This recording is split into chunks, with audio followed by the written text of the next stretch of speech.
Roger aqui da Vortec Car Service. Hoje eu vou falar sobre a caixa do Fusion 2015 e 2016, Fusion novo. Esse Fusion específico aqui, o cliente estava reclamando que quando ele esterçava a direção para a esquerda ou para a direita, né, para ambos os lados, ele ouviu um ruído, né? O ruído, pessoal, é o rolamento da caixa, né?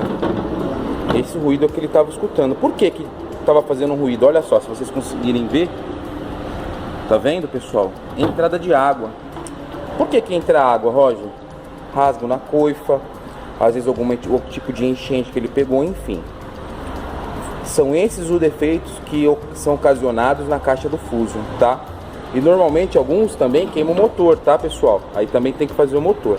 Então aí vocês que estão com o Fusion, esse mais moderno, tá com problema aí na caixa de direção, estão ouvindo ruído na hora de andar, ou ficou dura a direção, né? Apareceu um defeito no painel, procure nós aqui da Vortec Car Service. Nós temos a solução aí pro seu problema, tá, pessoal?